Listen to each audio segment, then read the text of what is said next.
After the highs of Tuesday's big win over Leipzig, Celtic are back in domestic duty as we go to Rugby Park to take on Kilmarnock on Sunday in league duty. This is Tino with the Countdown to Kick-Off show, joined here by James. James, how do you go from up there to the slightly less up there challenge of Rugby Park?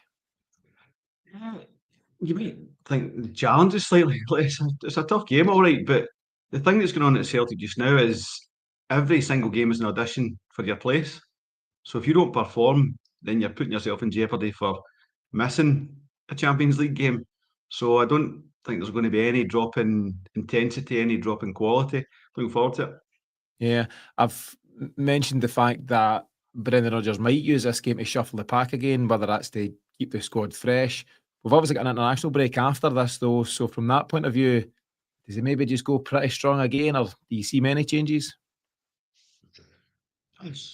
Just if the rumours are to be true about Carter Vickers and Trusty not training, although I believe Carter Vickers hasn't been training on Fridays as part of his rehab. You know, he's not fully intense training, so you might have one from two. I don't think Trusty should play. I think he deserves enormous credit for going through that game on Tuesday night. That was a real full opening of the ankle, and I thought when he got up, he wasn't going to stay on the pitch, and he just, grinned and bared it kind of thing, got on with it. So I think he should be fully rested, and he gets the international break. He might not be ready back after that. That's a really sore sprain, so he could be maybe 2 to 4 weeks out there. So definitely rest him. CCV maybe, but it's a chance for folk to come in and show us what they've got or what they don't got. Maybe. I don't know if Trusty's due to travel with the American squad. He's usually part of it, or he certainly has been in recent times, so that'll remain to be seen. But it was a nasty one. What was that, maybe 10 minutes in, give or take? It was about 15 now. Aye, and I thought he was going to struggle. He was doing his kind of rehab on the sideline just in front of us in the north stand, and I thought his night's over. So fair play to him for kind of braving it. It looked like he was kind of wincing a wee bit with the pain, and he went on to have a brilliant game. So you wouldn't want to disrupt your partnership when things are going well, when you've got momentum, but needs must, and this is why we've got a big squad. And I think what we can agree is that when guys are coming in now, the way the squad's kind of shaping up, the drop-off in quality isn't as big as it maybe once was. No, it certainly isn't from Trusty to Scales these days in terms of defending. I think it is if you're looking at the offensive side of things. But on the right-hand side of things, I think you have got a fair drop-off still. I don't think we've done our work there. There's work to be done January, maybe in the summer. I really love Stephen Welsh. I think he's just a great character, a great addition to the dressing room. But it just didn't seem to be happening for him. And it might be best for him and everyone if he goes and finds regular football elsewhere. I think he was keen to do so, and Celtic retained him last year with the offers from Italy. So I'd love to see him go on and thrive somewhere, because I think there is a gap between Carter Vickers and Welsh, and that's no shame. Carter Vickers is probably our kind of most steady defender, and the guy that if you picked your back four, you start with Carter Vickers and work out the rest. Yeah, probably. There's a couple of areas for strengthening that we've discussed in the bigger picture. Not chronic situations by any stretch, but just in terms of let's call it the ongoing evolution of this Celtic squad under Brendan Rodgers. If you want to get to where we as fans want to be, and certainly where he as a manager wants to take the side, you do need a stronger backup option to CCV. You probably need a stronger option in the wing, unless my man Yang comes to the fore, which we'll talk about in a wee bit. Maybe an alternative striker to Kyogo and Adam Ida as well, because we're going great guns just now, but generally speaking, what are we, 17 games into the season, something like that? And we've been pretty fortunate with injuries so far. We've had some niggles. Callum McGregor's taken some time out, CCV notably taking some time out. But were you to get an issue with Kyogo, for example, don't want to tempt fate, that might leave you stretched. If Nicholas Kuhn, had to take a break, all of a sudden you're a wee bit weaker. So, but I think we're in a good position. You can't really revamp your squad every summer. And I'm just hoping now, and with the addition of Paul Tidsdale, that getting into January, we can make some strategic additions without having to make it wholesale. But let's see what we do in January a bit further down the line. In terms of this one against Kilmarnock, just quickly, so it's on the artificial surface. We often moan about it, so we'll not change that record just now, because they've announced, am I right in saying that they were due to change it next season back to grass, but they've delayed it for another year? So they've decided to upgrade their training ground and put the budget into that. I mean, what kind of organisation are the SPFL running? I think it should just be signed aye for anyone with a plastic pitch. You get a year, sort it, or drop into the championship. You know, we can't be going risking players on substandard surfaces, and I suppose they're not there now. But Livy's was the worst of the worst.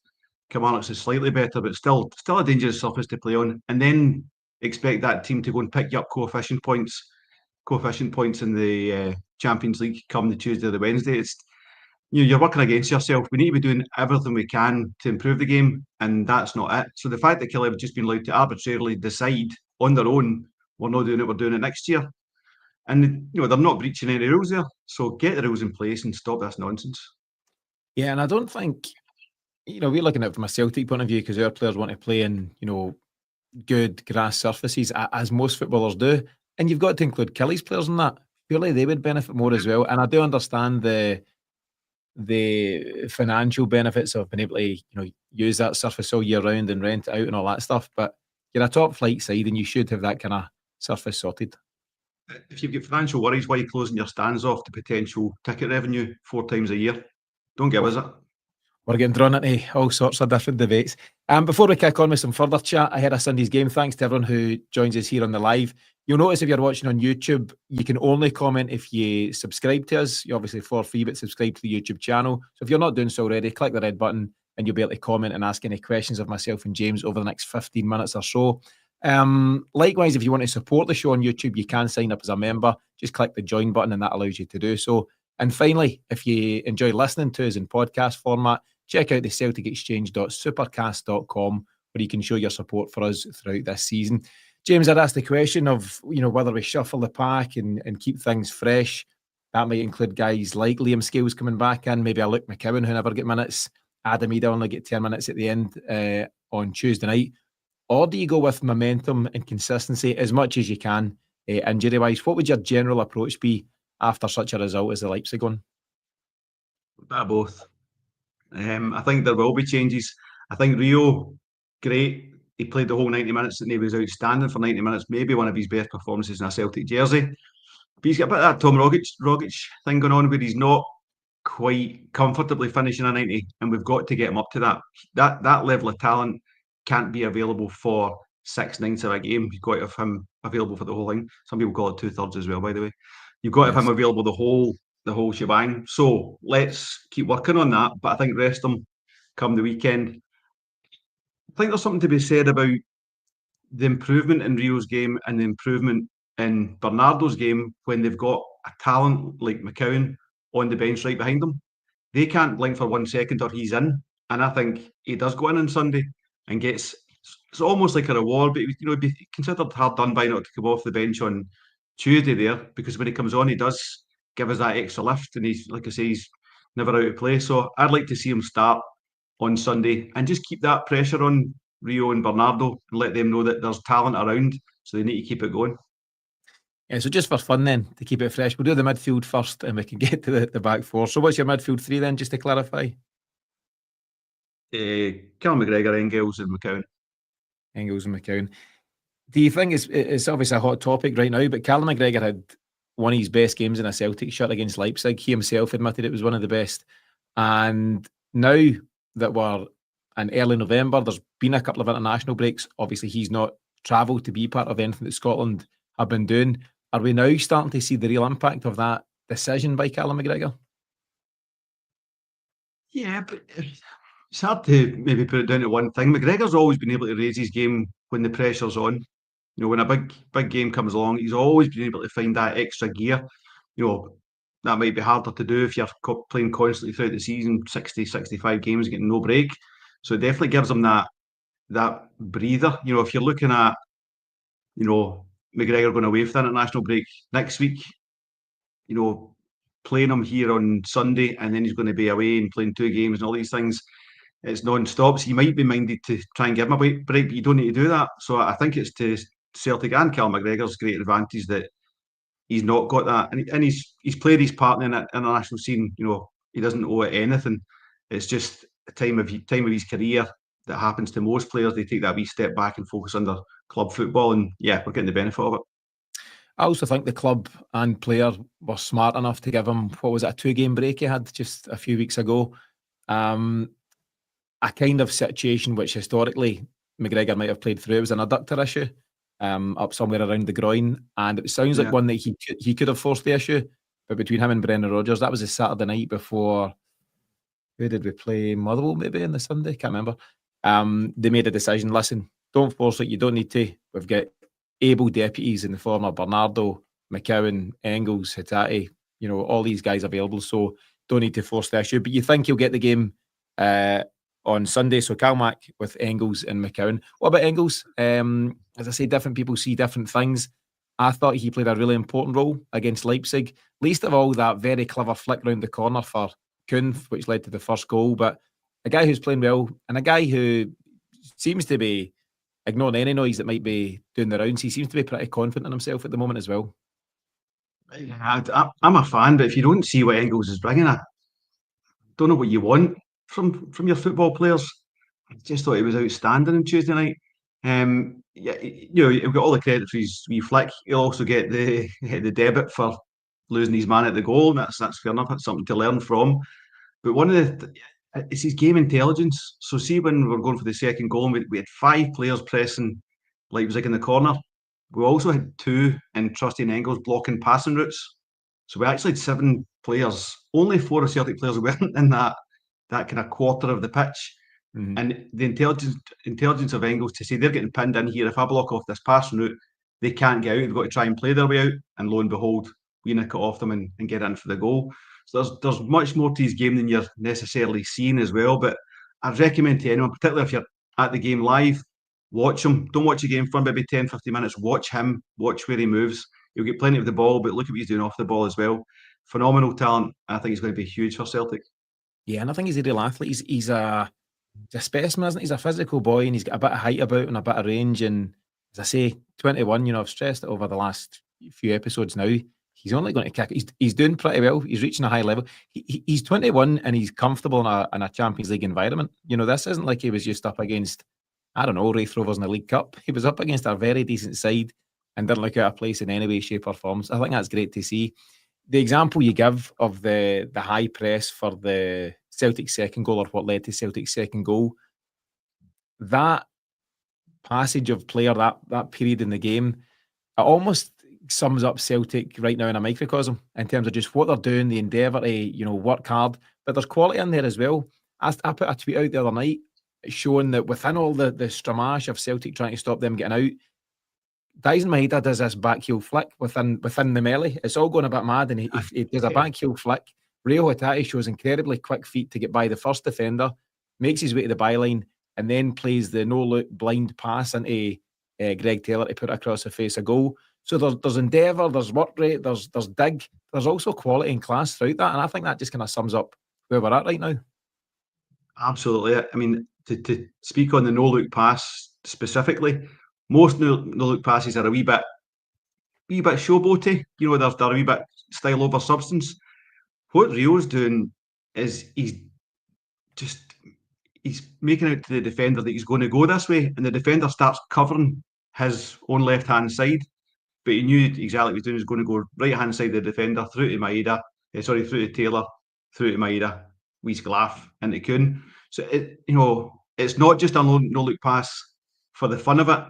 It's with design and intent, which I think is going a wee bit kind of unremarked upon. It was great skill and everyone thinks that, but it was actually how effective it was as well. I was just blown away by it. But you're right, that whole move is a microcosm, and it's the development of what you were talking about, the difference between Dortmund and Atalanta, where we hunted in packs against Dortmund and got, found out. We did it in individuals in Atalanta, and it worked out very well.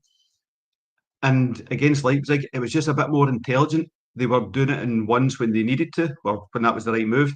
But when they realised they had Leipzig hemmed in that corner, they went, right, just let's everyone get into this. And as a unit, as that 7-man unit, Celtic were always going to come out on top. Yeah, absolutely. It was great to see. So, but you think Rio, despite all that, he sits out, gets a breather? plays a lot of football, doesn't he? We assessed the midfielders last week on the weekly show in terms of who's playing the most, and absolutely Callum McGregor, closely followed by Rio Hatate, and Arne Engels has pretty much started every game since he came in there. So maybe a wee break. Engels got his break last week, didn't he? So maybe it's Rio that gets his turn. So you think Calmac, Engels and McCowan. At the back, Casper Schmeichel. And just very quickly, I just want to note, and I already have, that the important role, the really important role he played the other night, you watch back, you get caught in the euphoria of everything and how well Celtic played on the night, and rightly so. But when you look back in some of the highlights and some of the clips, he's probably had 3 big saves. A couple at least in the second half, one in the first half, and Lottie's left hand side, then Lottie's right hand side. And these are the key saves at key moments that just keep you ticking along. You add in his distribution to the game, and he's a huge part of what Celtic are doing on the big stage. But he'll definitely start, or he'll most likely start. But I just want to talk about one guy in the back four in particular, and it's Alistair Johnson. He's been getting loads of plaudits recently. He's in the form of his life, certainly in terms of what we've seen here at Celtic. And the suggestions are that his agent is now in town to open talks for a new deal, and long overdue, I would say. I think it'd be a massive boost, certainly to the player, but to the wider fan base, if we can lock a guy like that down for the longer term. 100%. I mean, he's one of my favourite players and has been since the moment he came in. Anyone who's ready to play with that kind of warrior style that he has and have the talent with it. But I think his game's developed under both Ange and Rodgers. It's a lot more skillful than he was when he first came in. He's much more attack minded. He's popped up with a few goals. So yeah, I think we've made him the current player he is, but he deserves the work, the reward for all the hard work he put into that. And you need to be putting him up in your kind of top 20% of earners, if not top 10. International guy, would be heavily quoted from other teams given the stage that Celtic play on. So yeah, get him locked down. I think so. So it'd be great to see. So we await news on that. If we're basing it on Trusty getting the rest, the break, given the ankle injury that he picked up, you think we'll see CCV in Scales? Don't think we'll see CCV, given that he went off, not with any knock on Tuesday night, but just he's not there yet. So do we really want him playing on a hard pitch against a physical team? I think it's going to fall to Nawrocki or to Welsh, personally. If so, I think it would be Welsh. I think he seems to be slightly favoured. But okay, so we'll say Scales will be the left centre-half. Maybe a wee question mark over who's going to be right centre-half. There is a new question mark for left back. The talk is that Alex Bailly's been recalled or will be recalled sooner than the summer from Barcelona. I think it was Steve McGowan of the Daily Mail, who's usually pretty close to the Celtic stories, that initially put that out. Any thoughts on that and how that impacts what Celtic are doing in that part of the park? Any game where Alex Bailly is available, he plays for me. If he's been recalled to Barca and he leaves at 5 o'clock on Sunday night, he's in my team. It's as simple as that. I thought Taylor did well on Tuesday night, but he still did Taylory things, negative things, poor distribution, losing the ball up the field, not chasing back hard enough. And I think Bailly just gives you that. It's as simple as that. With Taylor, there's a lot more to him than just his game. He's a captain within the team. And he's a great character within the team. But we've been trying to replace him for 3 years, and that's not for no reason. So Bailly every time until the day he leaves. So Bailly then. Yeah. Just a couple of comments coming in. San Fran Celtic, good to see him here. He says that in terms of the midfield, Bernardo's bending pass down the line to Maeda as soon as he came on deserved more. It's a great pass. I don't know if anyone's seen that Bernardo himself put like players do nowadays, they put out their show reel after the game. Arne Engels has done one. Bernardo's certainly done his. And I think that pass is the first one that he shows. And it's a great ball. And actually, he's involved in quite a lot when he comes on. I thought he had a real impact. I've mentioned, generally speaking, that Bernardo, I think, has been very unlucky not to get more starts than he's had already. So maybe Sunday's the opportunity for him. Up front, James, a lot of work put in by all three of these guys. Kyogo absolutely doesn't get his goal in the night, but puts in a real shift. Dice Maeda does the Dice Maeda thing. And your man on screen here, Nicholas Kuhn, absolutely hands down the star of the show. You want to talk about Bernardo's pass, and San Fran's right to do so. The pass that Kuhn made after, I think it was between his first and second goal, it's the kind of outside of the boot, left-footed, cuts their defence in two right into the path of Maeda, who really should do better. But it was the pass of a guy who's flying high, full of confidence, and in the form of his life. What do you think we'll see from the front three? I think it will be the two boys again. I think it will be Kuhn and Dyson. I think they've got, like you say, a break coming up, albeit they're away. Get a break from domestic football, and I think with someone like Kuhn at the moment, he won't be going away, I don't think. But you just don't break his momentum wherever you can avoid it. So I keep him in. I know he was like a wee bit iced up, but I would imagine that's just post-match and a wee bit of precaution. There's been no talk of anything else beyond that. I think Dyson needs a couple of goals. I think he needs to kind of, he's not been without goals, but I think he could be getting a couple of league goals to get himself up the ladder a wee bit. So I would definitely keep him. The change for me is the man in the middle. Before we get to the man in the middle, you say Dyson needs his goals. He scored a hat-trick less than a week ago. And I just felt he was a bit frustrated on Tuesday night, sorry. And I'd like to kind of get him into back to goals after that, yeah. Yeah, fair enough. But you think Kyogo has been recalled to the Japan squad for the first time in a long time. His last cap for Japan was in October 2023. He scored in a 2-0 win over Tunisia. He's now in their squad for games against Indonesia and China in the upcoming break. He'll be excited by that because maybe at 29 he thought his international stuff was beyond him. So it'll be a huge boost to the player. And I wonder, we've mentioned this phrase several times recently, that sentiment doesn't come into the equation, and the manager doesn't and shouldn't really consider sentiment. But I wonder, would he want to help the player out by keeping him ticking along and maybe getting a goal or so before going away? I think on that basis, Kyogo would start for me. But what's your thinking as to why Ida might get the nod? I think it's one of the games that Ida was signed for. Killie away, Dundee away, Ross County away. I think that's why Ida was signed, and he showed us obviously back in May exactly why that was the case. It's going to be really physical, dirty game. It's going to be on Sunday, not a pleasant game.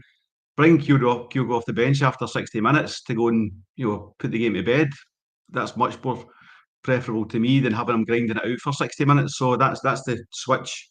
I take your point, but the switch would be Ida for 60, Kyogo last 30.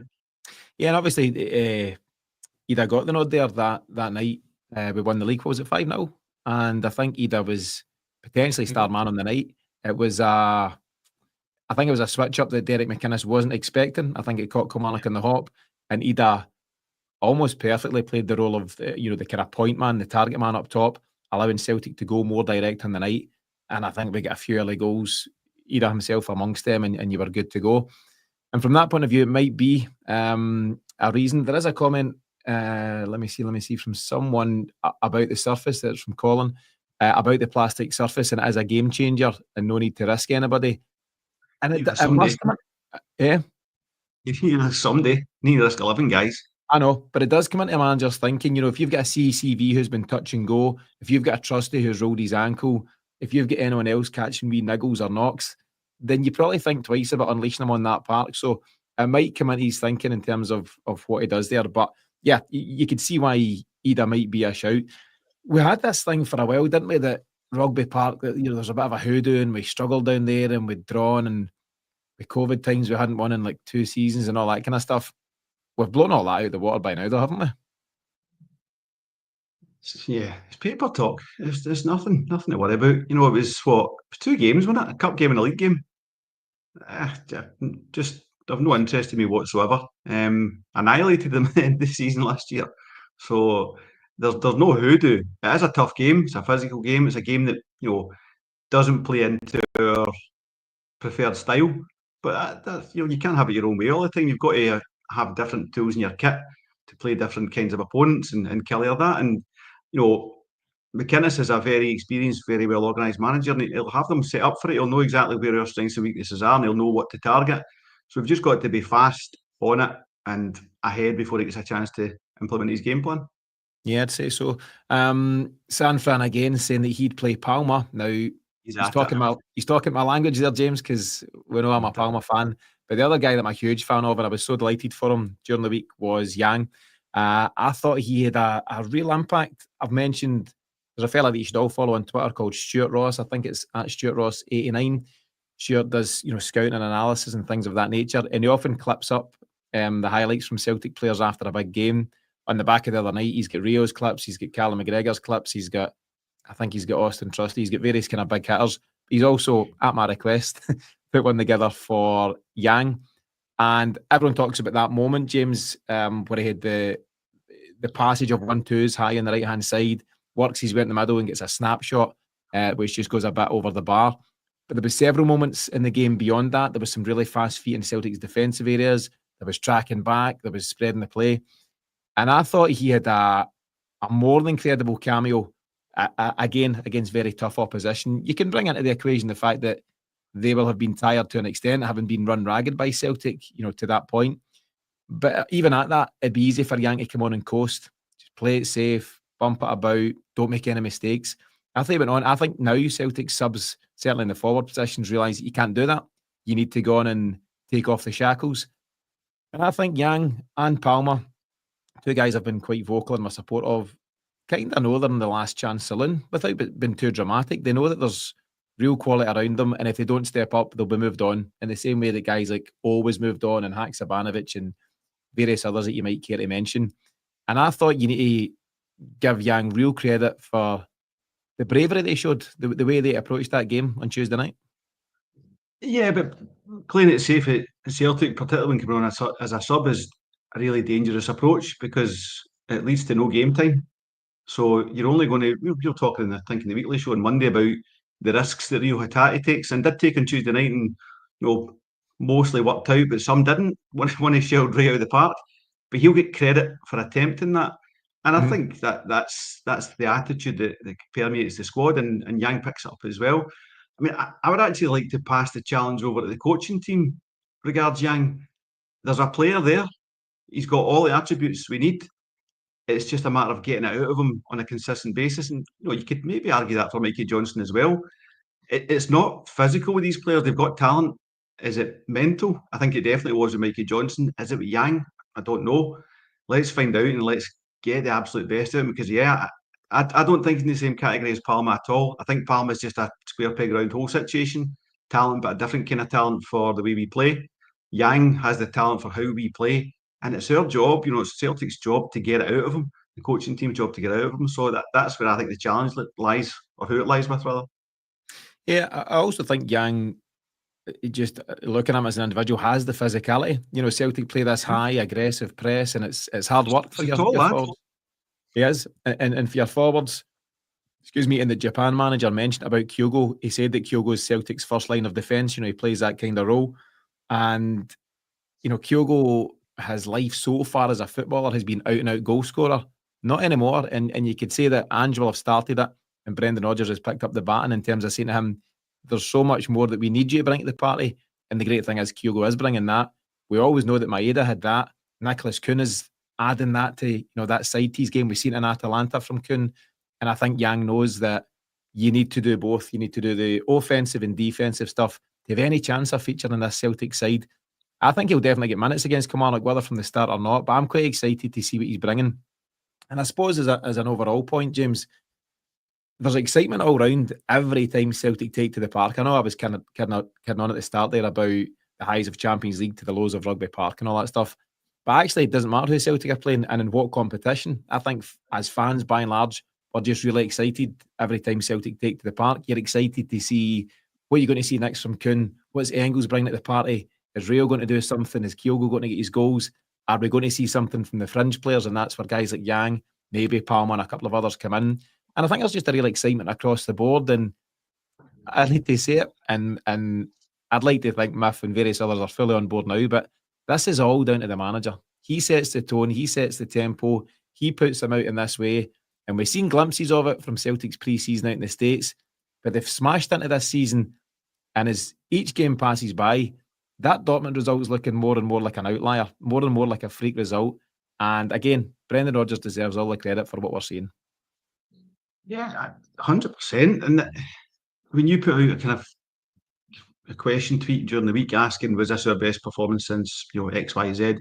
And you were getting games back at you like Barcelona, Lazio, Lyon, Benfica, all these kind of things. The reason it's exciting for me is not that we beat a team worth hundreds of millions more than us, and playing in a different stratosphere in terms of league and sitting second top of that league. It's the fact that there's something building here. Each game seems to add a wee bit on from the last, and each challenge seems to be overcoming that pushes up, and the team seem to be learning game by game.